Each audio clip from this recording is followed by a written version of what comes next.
Hey guys, Steven here, Fanatic Perspective. So I'm ready to talk some recruiting today. It's been a long, really 3-day period since early signing day. Want to touch on UT's, the 22 signees that signed up with Tom Herman in this football program. Really exciting time for us, guys, coming off a Big 12 championship appearance. And, before I get into that, guys, I would have loved to do this video, obviously, with John Tran, but he and his family actually went to Disney World. So please wish them a Merry Christmas. We will be back next week with full-blown Georgia prep, getting ready for the Sugar Bowl. And at a later date, we'll get John's thoughts as we make our video on National Signing Day in February. But want to really just get my thoughts out here, big picture on where we're at with early signing day.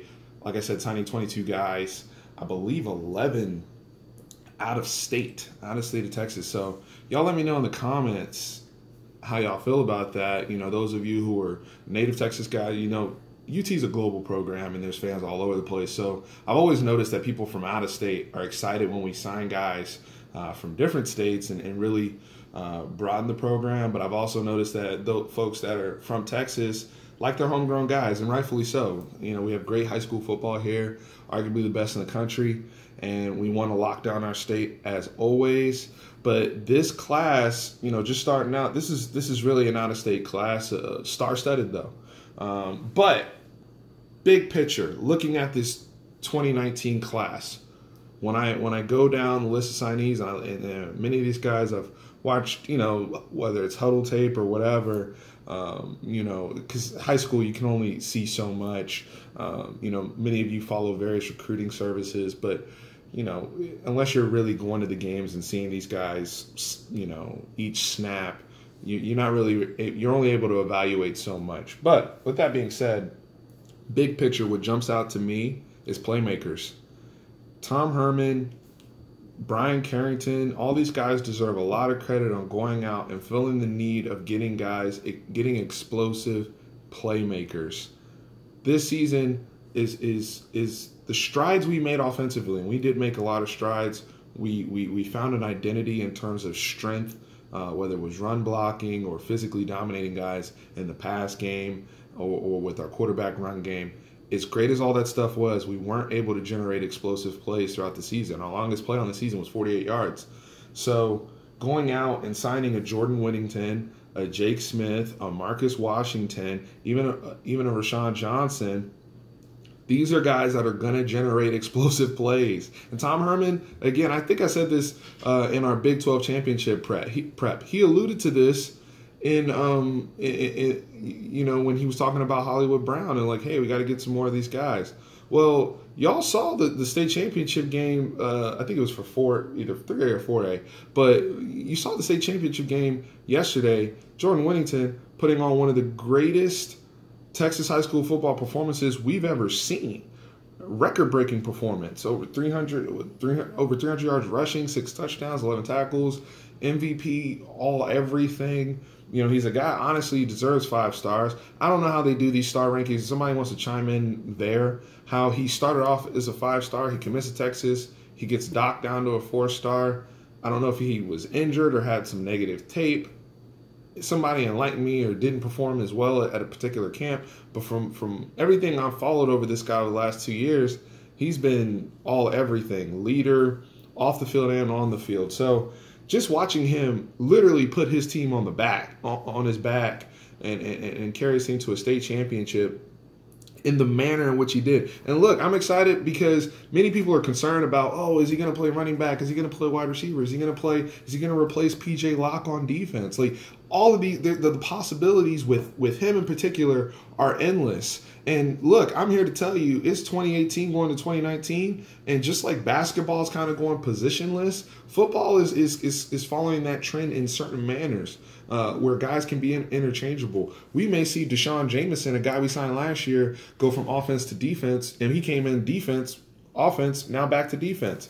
So going to nickel. So we could see, look, I want to see the ball in Jordan Weddington's hands. Personally, I want to see him offensively. I think he can be, when you look at this pro-style spread that we run with Tom Herman, he can do some of the things that you saw Percy Harvin do at Florida, or even what you saw Tavon Austin do at West Virginia. And he's not a small guy, 6'1", but he's 198 pounds. So that's a guy who's going to be able to really be physical with guys. And you see the natural ball skills with him, offensively and defensively. Jake Smith, another guy. And this is a guy, Gatorade Offensive Player of the Year, just video game numbers. Everybody said that over and over throughout his senior year. Another guy who arguably would be a 5-star if it wasn't for discrimination against Arizona football players. But hey, it is what it is. His tape is it's undeniable how explosive he is, how fluid he is, and football acumen just across the board. Jake Smith, ridiculous athlete, one of the best athletes in the country coming to Texas from out of state. And that's where he's kind of the headliner of our out-of-state class, him and I would say Caleb Johnson, who we're getting out of California. Super excited about Jake Smith. I've kind of alluded to him in previous videos that I've done with Tran, but that's the guy who's going to help us right away on special teams. I'm putting him right now as my kick returner. Without seeing anything and getting into spring, he's my kick returner right off the bat, because he's got that lateral shiftiness to make plays. He breaks tackles. He's a very slippery guy. And what I like about him that I think is even what makes him just special is the amount of things he has in his tool belt. I like the way he tracks the ball down the field. You see it on his tape, a lot of over-the-shoulder catches where he's tracking the ball. Maybe the ball's thrown a little too high. He's able to come and find it. Great hands. Excellent route runner. He has this little stutter and go move that he does. It seems like he got, 6 different weeks he got people on it. I don't know. But real big fan of Jake Smith. He deserves all the accolades he got. And to get him on the 40 acres, it's a boon for Texas. It's a boon for Tom Herman. Between him and Jordan, those are guys, and we'll see what happens with Lil Jordan and Colin Johnson and some of the guys on offense, because we're starting to develop that factory, which is what we want to get to, guys. I know many of you want Lil Jordan and Colin to stay, but we want to get to a place where Alabama and Clemson are, because we have those type of resources to compete with those schools year in, year out. And year in, year out, those guys are deploying people to the NFL and having people come in right behind them, whether they're young or whether they've sat for a couple years. And these guys, I see 2 polished playmakers, not just raw, but, you look at even Jordan Weddington, it's like, and he's not as explosive as the guy I'm getting ready to mention. But my point is, if you look at like Rondell Moore, who was committed at one point, ended up going to Purdue, wanted to stay closer to home, ends up becoming first-team All-American, one of the most explosive guys, in the country throughout the season, running, catching, kick return, you name it. Those are the type of guys that Tom Herman and this staff are trying to target, because ultimately we got to get to the point where we're generating more explosive plays downfield, helping on our quarterback. Speaking of quarterback, another explosive playmaker, guy who's been one of the stalwarts of this particular 2019 class, Shaun Johnson, who is a Texas guy, Elite 11 quarterback, dual threat, very quick, basically the ideal Tom Herman quarterback, right? Reminds me, he's probably faster than JT Barrett was, but just, extremely decorated, very, very smart, very articulate. I love every interview I've seen of the brother. He just seems very, very put together and sharp. Somebody that's going to come here and thrive, as you've seen with Sam Ehlinger and some of the other guys we've brought into our program recently. Really excited about Shaun Johnson. He's a guy who excellent in the classroom, and he's going to give it his all in the film study room. I love one of the anecdotes that Tom Herman shared about him in the press conference. Missing a thrown out route and just going out there and banging it after practice. So just really excited for some of these playmakers. Marcus Washington, another guy coming in from St. Louis, Missouri. A little bit more of a lanky guy, but he's got some deceptive speed, 6'2". Reminds me of Dorian Leonard, who y'all saw here a few years ago. Reminds me a lot of Dorian Leonard in terms of his build and kind of how he runs. Doesn't look like he's moving super fast, but he's got that long glide. Really more reminiscent to some of the guys we have right now on our roster. So you're seeing a balance with these playmakers. And keep in mind, we loaded up at the wide receiver position last year. Woodard, Moore, Brennan Eagles, Malcolm Epps. So you're having these guys come in with some of these guys. So I'm not worried from a playmaking standpoint. I know a lot of people were beaten up. Moving on to the running backs, a lot of people were beaten up on Stan Drayton for missing out on Trey Saunders and Noah Cain. Noah Cain went to Penn State. Trey Saunders went to Alabama. Great decisions by both of those young men.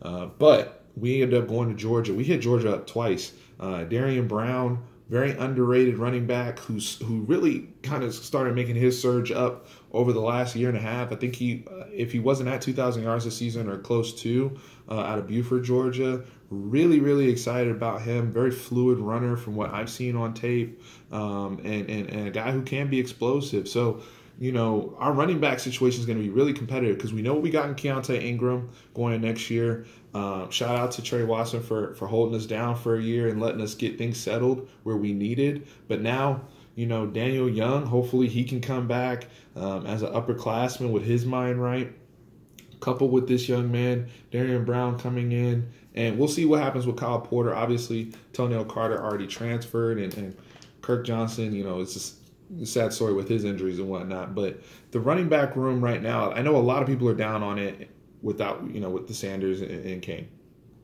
Get it. This Brown kid, though, there's not that much drop off. Is what I'm here to say.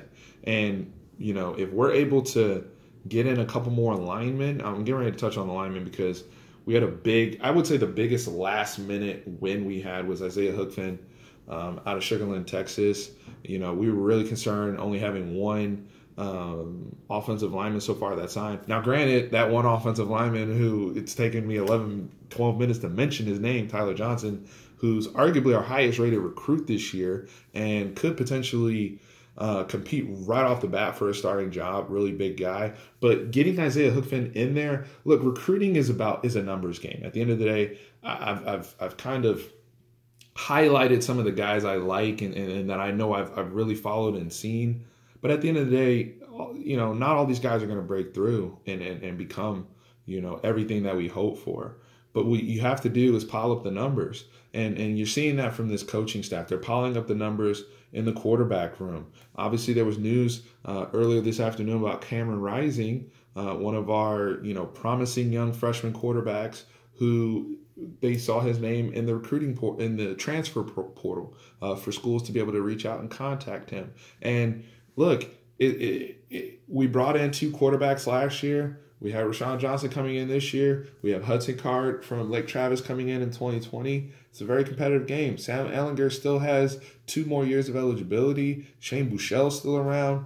You look at these other positions, not everybody's going to pan out. That's why you have to recruiting. We could have a whole separate YouTube channel just for recruiting, whether it's the state of Texas or Texas football, however you want to do it, because it's so much drama. When you're talking about people's families potentially intervening, talking about guys like a Kirk Johnson who may just deal with injuries throughout their career and never necessarily pan out.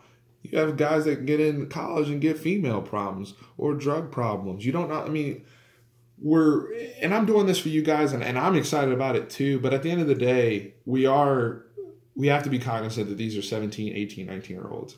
And until we see them in a big-time program, some of these guys will get on campus and they'll look like game busters and play up to their 4 or 5-star rating. And then when the lights come on and they're in DKR, 100,000, they can't play. It just is what it is. Some guys max out in high school. Like the person you see on tape in high school, that's the best they're ever going to be. And then there's other guys like a Malcolm Roach or Deonta Foreman who come in as 2 stars, Colt McCoy being the most obvious one, who are nothing like what they were in high school and mature. And so we have to be excited on both fronts. Even some of the guys that are kind of, we talked about just the out-of-state aspect, being able to go out and get a tight end and a Braden Liebrook also out of the state of Arizona. So just really excited. But anyway, getting Hookfin, coupling him with Johnson, at least we now have two offensive linemen. I'd like to see them add 2 more in this period. If not, we're going to have to hit that grad transfer period hard. Now, the good thing is the grad transfer market is going to be lit this year because with this new redshirt rule where guys are able to play 4 games and all this, I think you're going to see a lot more people moving around, a lot more traction in the country to fill some spots. If you look at what we were able to fill with our left tackle coming over from Rice, and then Trey Watson filling in at running back, with what we were able to get, Calvin Anderson, what we were able to get out of those 2 guys, just getting us through a year. You guys realize Denzel Okafor didn't even play this year? And he was basically started half the season at left tackle the year before. Do you know what that does for a guy's development? Whether it's weight room, film room, training, learning from a guy in a Calvin Anderson who's going to be a professional. What Trey Watson did for that running back room. So just getting some of these guys in here, hitting up the grad transfer market, whoever's available for any holes we may have. Look, I know a lot of people are also concerned about the defensive line, the tackles and whatnot. We did have a good haul defensively with this class. Kiana Watson, bigger corner who I'm excited about out of Georgia, 6'2".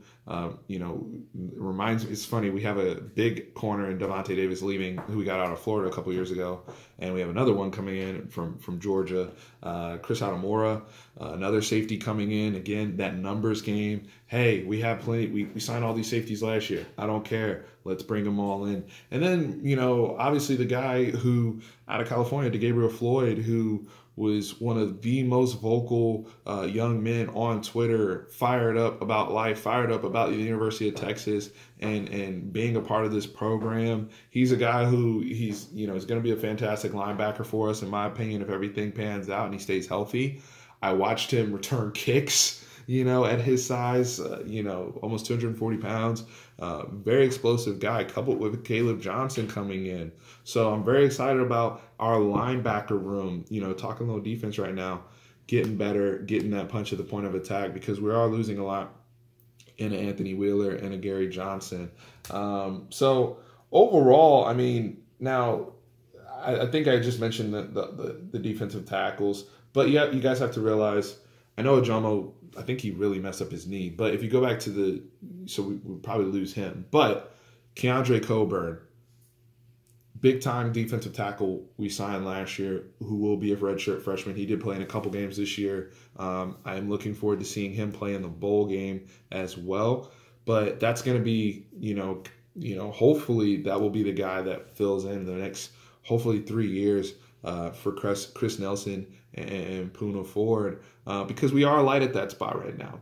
And that's another place where if the coaches don't like what they're seeing in the spring, like they did with Calvin Anderson and then the other guys, let's go out and get, try to really compete and get out there and get some of these guys. Now, we have some underrated guys, that on the roster and at the more the lower end of this recruiting class that could be developed. You could tell some of the position coaches that were out here, they went after some of their projects. And I say all that because I'm going to kind of close with this.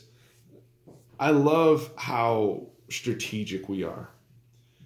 I saw something on Twitter where they were talking about how many offers all the Power 5 schools gave out to different guys.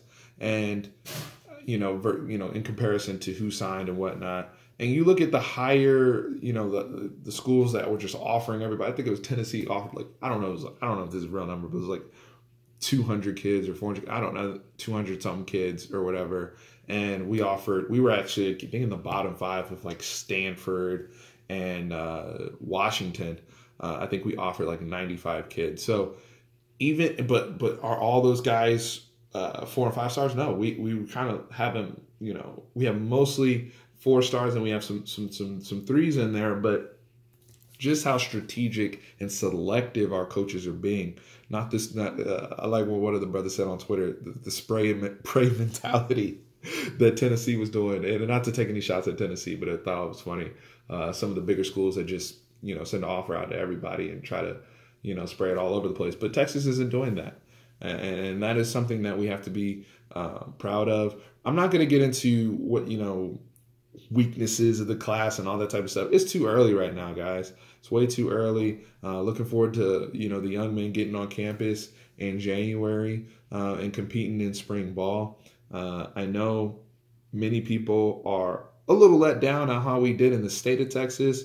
Kind of how I opened the video.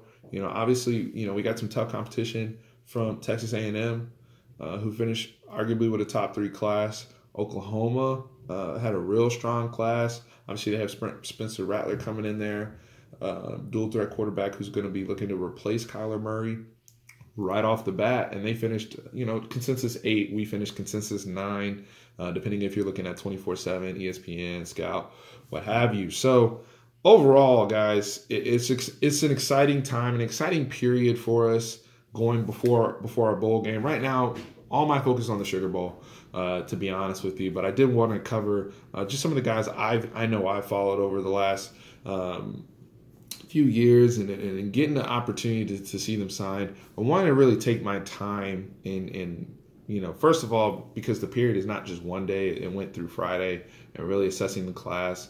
Us getting Hookfin at the last minute signed. Obviously, the last work we have to do is on Jevon Shepard, the other offensive lineman. That's going to be one of the guys we need to target, because A&M right now is hot on his trails, and they're going to try to ride their top 3 momentum just like we did last year. So now that Jimbo's in the state and Oklahoma has another Heisman guy, we have a lot of competition to deal with. But where we're at and us addressing speed and playmakers, I am more than satisfied. I can't wait to see what many of you have to say. I know some of you guys are recruiting nuts, and please chime in if you disagree with me about any of some of the evaluations or things that I've seen personally, or if there's anybody that you want us to chime in on that we may not have mentioned in this video today. I do, before we sign off, I do have a special guest, and it is the holiday season, and Christmas is upon us, and very thankful for everything that we've been able to do on this channel, talking with you guys. I'm very passionate, but we've had a lot of challenges personally in my life this last year, and my wife and I are very, very grateful for everything that all the conversations and people that have reached out and just really been able to bless our lives. And hopefully I'll bless y'all with a little bit of football talk. So I want to have my wife come on and say hello and wish y'all a Merry Christmas. Hi. This is my wife, Bree. And, from the Ngati family here to you and yours, we would like to wish y'all Merry Christmas. Merry Christmas. Hook 'em horns.